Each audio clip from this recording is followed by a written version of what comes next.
Alright, this is my 50-gallon saltwater tank that I just added the sump to there on the bottom. So I'll kind of go through what I added today. Down here on the bottom I've got a 20-gallon glass aquarium that I put dividers in, divide up the flow. So the water comes in back there in the back half, comes into the front, flows across the front, over that edge, down through the bubble trap, back up, back over to the pump. Pump goes back out, over to that side, back up to the tank. In the tank it returns in these two corners, that black pipe back there in the back, the 3 holes in it, and that black pipe over there with the 3 holes in it.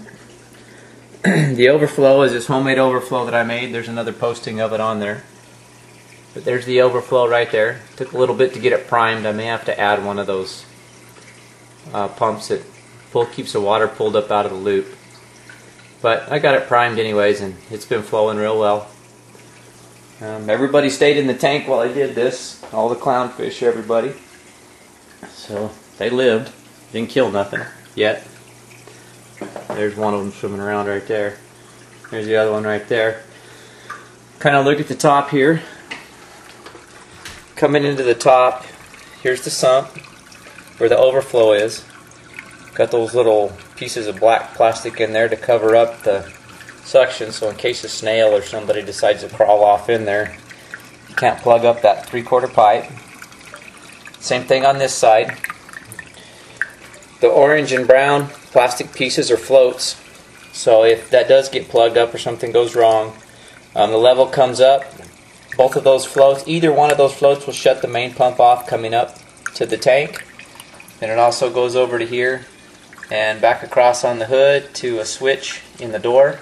So whenever you open the door to feed, it will stop the pump, because if not, there's so much surface skimming going on, you won't get any food to the fish. It'll all go right into the sump. The power head that's in there is wired to the normally closed side of the relay that controls the 2 different pumps, so that way if the kids happen to leave the pump off or something happens and the pump quits pumping, the power head will come on and keep the fish alive. So down the back here, I don't know how well we can see, here's where the water comes across, and then down there you might be able to see way in the back where the water goes down on the drain. It's in the center. And then the clear tube here in the front, this one is where the wires go down to the bottom. So that's day 1 with about 3 hours of operation so far. It's been nice and smooth. Looks pretty good so far. Kind of get a view on this side. Yeah, you can't see much else. But that's it. Supply water comes up right here. One little piece of hose there. So far no leaks. I'm not going to say too much. And underneath here, over on this side, is all the electrical.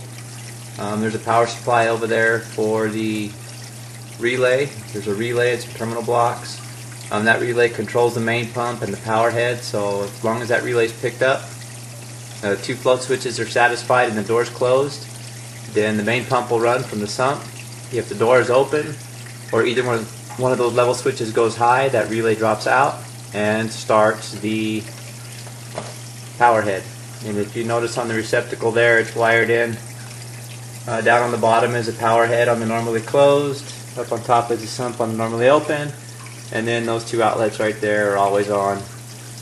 One of them is powering up the main light, and the other one is powering up the little light right here inside of the sump.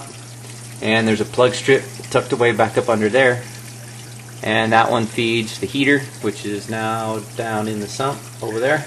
Took it out of the main tank, and then it feeds over to that power supply over there. So that is as far as we've gotten today. Any suggestions for what to put in that sump, or anything you guys see that you think should do different? Absolutely post it on there. Alright? Thanks for looking.